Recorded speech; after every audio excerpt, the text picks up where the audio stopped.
आबनाए हुरमुज में 2 कार्गो बहरी जहाज़ों में प्रोजेक्टाइल लगने से आग भड़क उठी। बीबीसी के मुताबिक जहाज़ों को नामालूम प्रोजेक्टाइल लगने से नुकसान पहुंचा। दुबई एयरपोर्ट के करीब 2 ड्रोन गिरने से 4 अफराद जख्मी। दुबई मीडिया ऑफिस के करीब जख्मियों का ताल्लुक घाना, बांग्लादेश और भारत से है। ईरान के कतर, कुवैत और इराक पर हमले।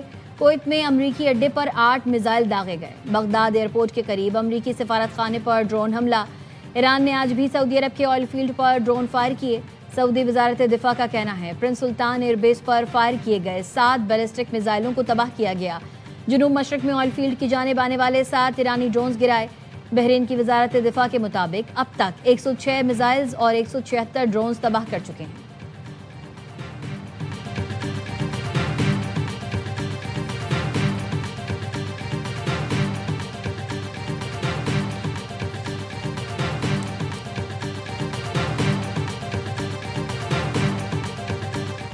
बैनुल-अक़वामी मंडी में खाम तेल की कीमतों में कमी के बाद इजाफा। फी बैरल कीमत $92 से बढ़ गई। लंदन ब्रेंट खाम तेल 5% इजाफे से $92.22 फी बैरल हो गया। वेस्ट टेक्सास की कीमत 5.57% बढ़कर $88.20 फी बैरल हो गई है।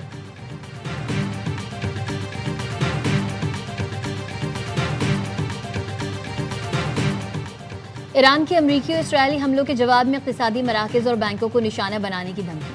पासदारान इनकलाब का कहना है ईरान पर मजीद हमले हुए तो ईरान के अहदाफ का दायरा भी वसी होता जाएगा और वो खित्ते में अमरीकी और इसराइली इदारों से मुताल्लिक इक़्तिसादी मराकज़ और बैंकों को निशाना बना सकता है। तस्नीम न्यूज़ का कहना है खित्ते में गूगल और टेक कंपनीज जायज़ अहदाफ हो सकती हैं।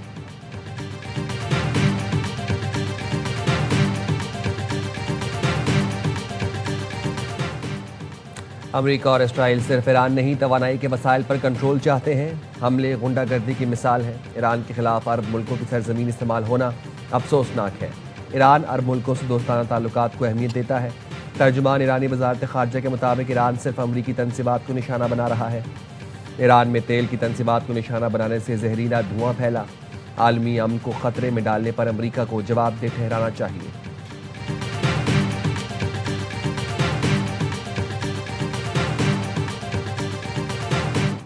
अमरीका और इसराइल के ईरान पर बदतरीन फ़ज़ाई हमले। तेहरान समेत कई शहर धमाकों से गूंज उठे। वस्ती शहर में 9 अफराद शहीद। शोहदा में पासदारान इनकलाब के सैयद इब्राहिम मोसोयान भी शामिल।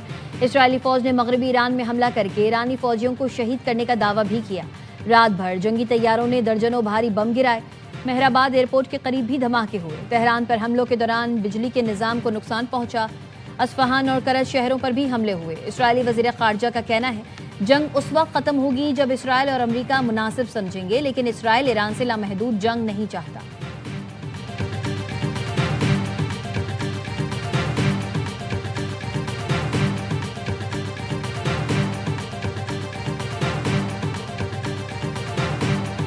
इसराइली फोर्सेस के लेबनान पर हमले। बेरूत के मरकज़ में रिहायशी इमारतों को निशाना बनाया। 19 अफराद शहीद। इमारतें तबाह हो गईं। इसराइली फ़िज़ाई हमलों से बेघर होने वाले ख़ानदानों ने स्कूलों, स्टेडियम्स और दीगर अवामी इमारतों में पनाह ले ली। हिज़्बुल्लाह ने मिसाइल हमले में इसराइली फ़ौज का कम्युनिकेशन सिस्टम तबाह कर दिया। 2 इसराइली ज़ख्मी हुए। रामल्ला में इसराइली फ़ौज के home front command headquarter Rehavam base को भी निशाना बनाया गया।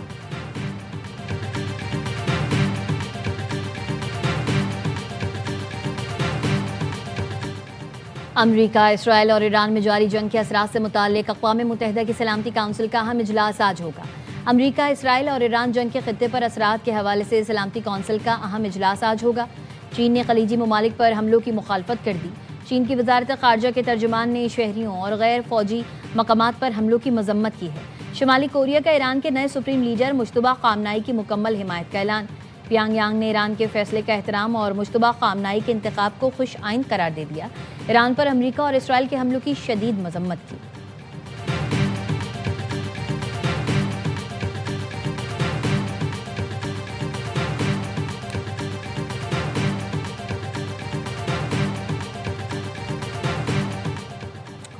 नायब वज़ीर आज़म इसहाक़ डार की कुवैत के वज़ीर ख़ारजा से टेलीफोनिक गुफ्तगू। इलाकाई सूरत हाल और कुवैत पर हमलों पर शदीद तशवीश का इज़हार। तर्जुमान दफ्तर ख़ारजा के मुताबिक नायब वज़ीर आज़म ने कुवैत की क़यादत और अवाम से यकजहती का इज़हार किया। कशीदगी में कमी और अमन व इस्तेहकाम के लिए मुज़ाकरात पर जोर दिया।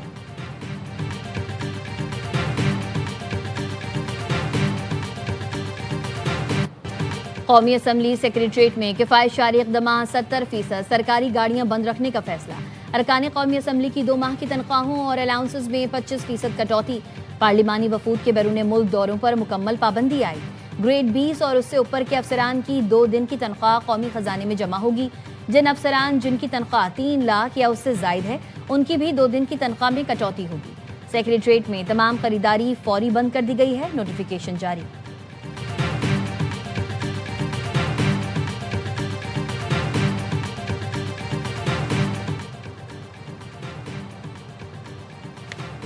बांग्लादेश के वज़ीर आला पंजाब मरियम नवाज ने नाजायज़ असलहे के खात्मे की जिम्मेदारी CCD को सौंप दी। ईद उल फित्र के बाद असलहा कल्चर के खात्मे के लिए भरपूर मुहिम चलाने की हिदायत। वज़ीर आला पंजाब ने गैर कानूनी असलहा एक्ट 2026 की मंजूरी दे दी। एक्ट के निफाज के बाद नाजायज़ असलहा में CCD को जमा कराना होगा। मुकर्ररा मुद्दत में नाजायज़ असलहा जमा ना कराने पर बांग्लादेश के खिलाफ पहले वनडे में पाकिस्तान की बैटिंग लाइन लड़खड़ा गई। 70 रन पर 6 खिलाड़ी पवेलियन लौट गए। डेब्यू करने वाले साहबजादा फरहान 27, मौसदाकत 18, शामिल हुसैन 4 और अब्दुल समद 0 पर आउट। मोहम्मद रिजवान ने 10, सलमान अली आगा ने 5 रन बनाए। 5 विकेटें फास्ट बॉलर नाहिद राना के हिस्से में आईं।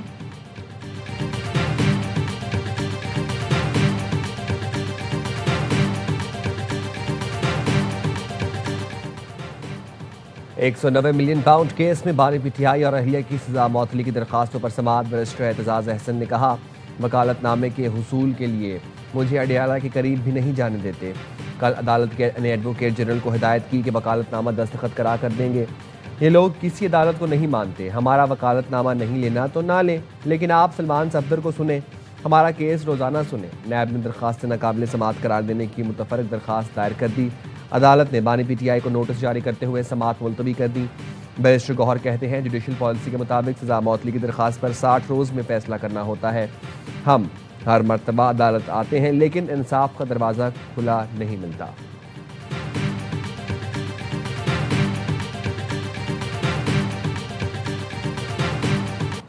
वज़ीर आला खैबर पख्तूनख्वा सोहेल आफरीदी रेडियो पाकिस्तान हमला केस में नामजद। तफ्तीशी अफसर ने चालान पेशावर की इंसदादी दहशतगर्दी अदालत में जमा करा दिया। तैमूर झगड़ा, कामरान बंगश, इरफान सलीम और आमिर चमकनी को भी नामजद कर दिया गया। तफ्तीशी अफसर ने कहा, पुलिस ने पंजाब फोरेंसिक लैब और नादरा रिपोर्ट की बुनियाद पर मुल्जिमान को नामजद किया है। चालान रिकॉर्ड के लिए जमा कर रहा हूं, लेकिन प्रोसिक्यूटर मुझसे नहीं ले रहा। चालान जमा ना कराने पर डिप्टी पब्लिक प्रोसिक्यूटर और पब्लिक प्रोसिक्यूटर के खिलाफ दरख्वास्त दायर। अदालत ने स्पेशल पब्लिक प्रोसिक्यूटर को तलब कर लिया।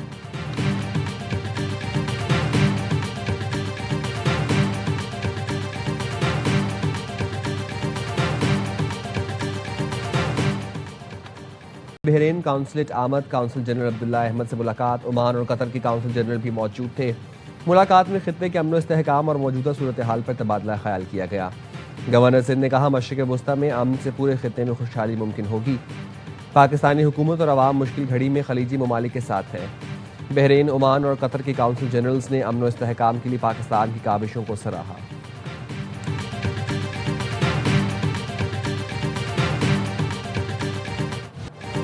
पाकिस्तान और IMF के दरमियान वर्चुअल मुज़ाकरात का हतमी दौर आज होगा। वज़ीर आज़म की मशरिक़ वस्ता की कशीदा सूरत हाल के बाइस ज़्यादा से ज़्यादा रिलीफ लेने की हिदायत। ज़राए के मुताबिक वज़ारत ख़जाना के हुक्काम मुज़ाकरात में रिलीफ लेने की कोशिश करेंगे।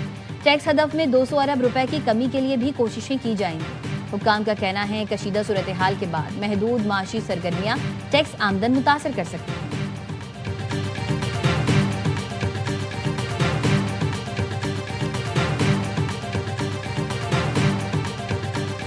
पाकिस्तान का इशू इमरान खान की मकबूलियत नहीं है, बल्कि PDM की अदम मकबूलियत है। PDM से अवाम की नफरत है और PDM की बैड परफॉर्मेंस। बानी पीटीआई की मकबूलियत नहीं, हुकूमत की अदम मकबूलियत मसला है। साबिक़ वफाकी वज़ीर इत्तलात मोहम्मद अली दुरानी कहते हैं, वज़ीर आज़म की बचत पॉलिसी से पेट्रोल 1 रुपया भी सस्ता नहीं हुआ। अवाम को लूटना, तकलीफ देना, गवर्नेंस बेहतर ना करना हुकूमत ने अपने ज़िम्मे लिया हुआ है। इस वक्त हल कौमी हुकूमत है, मगर लगता है मौजूदा हुकूमत कौमी हुकूमत बनाने में दिलचस्पी नहीं रखती। कौमी हुकूमत वो होगी जिसमें अवाम हो और अवाम मौजूदा हुकूमत के साथ नहीं।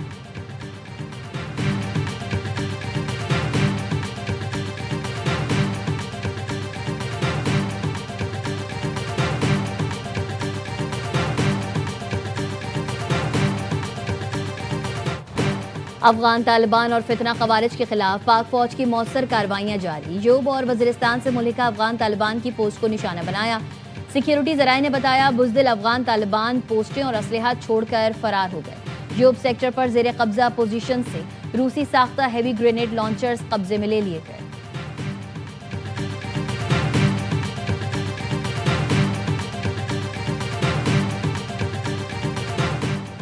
महफूज डिजिटल पाकिस्तान हुकूमत की तरजीह है। टेक्नोलॉजी में तरक्की के साथ साइबर सिक्योरिटी के खतरात बढ़ रहे हैं।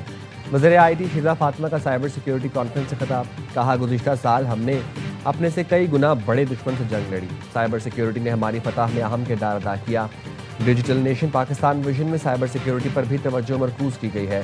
वज़ीर आज़म कैशलेस इकॉनमी के अमल की खुद निगरानी कर रहे हैं।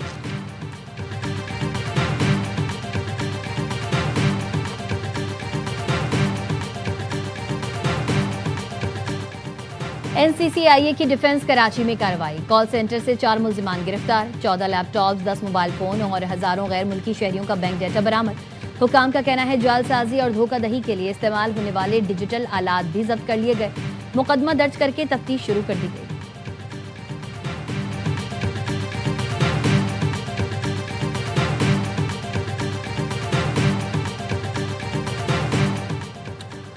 करक में डकैती मुल्जिमान 15 लाख रुपए लूट कर फरार हो गए। पुलिस का कहना है मुल्जिमान बहादुर खेल में वारदात के बाद करीबी पहाड़ों पर चले गए। पुलिस ने इलाके में सर्च ऑपरेशन शुरू कर दिया।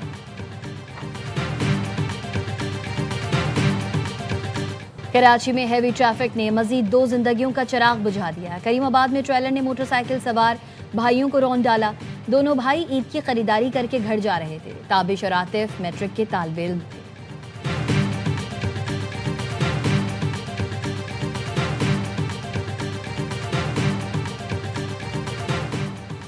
लाहौर में दाता दरबार के करीब घर से मियां बीवी की लाशें मिली। पुलिस का कहना है केमिकल के बायस दम घुटने से मियां बीवी जाँ बहक।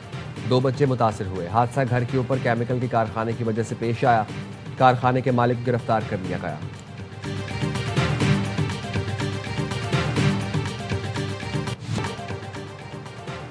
अमेरिका में सदर ट्रंप और जिनसी मुजरिम जेफरी एप्स्टीन का मुजस्मा नस्ब कर दिया गया। मुजस्मा कैपिटल हिल के करीब नेशनल मॉल पर लगाया गया। सियासी हलकों और अमरीकी अवाम में नई बहस छिड़ गई। मुजस्मे के करीब एक पोस्टर भी लगाया गया है जिस पर मेक अमेरिका सेफ अगेन दर्ज है।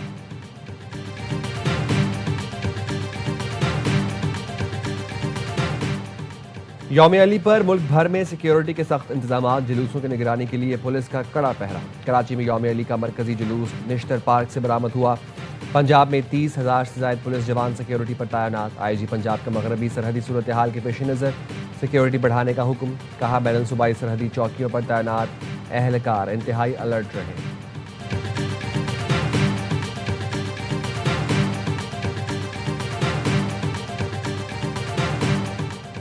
गिलगित बल्तिस्तान और खैबर पख्तूनख्वा के मुख्तलिफ इलाकों में बारिश और बर्फबारी। अटक में तेज बारिश के साथ ज्यालाबारी। सर्दी फिर लौट आई। मानसेरा के पहाड़ों ने बर्फ की चादर ओढ़ ली। चित्राल में बारिश और बर्फबारी से दर्जे हरारत नीचे आ गया। शराह कराकरम अपर कोहिस्तान के कई मकामात पर लैंडस्लाइडिंग से रास्ते बंद हो गए। सैकड़ों मुसाफिर फंस गए। माल बरदार गाड़ियों की कतारें लग गईं।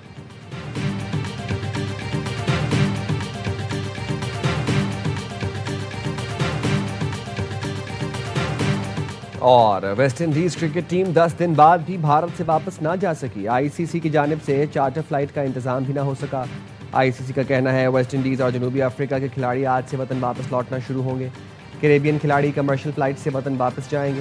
वेस्ट इंडियन टीम 1 मार्च, जनूबी अफ्रीकी टीम 4 मार्च को वर्ल्ड कप से बाहर हुई थी।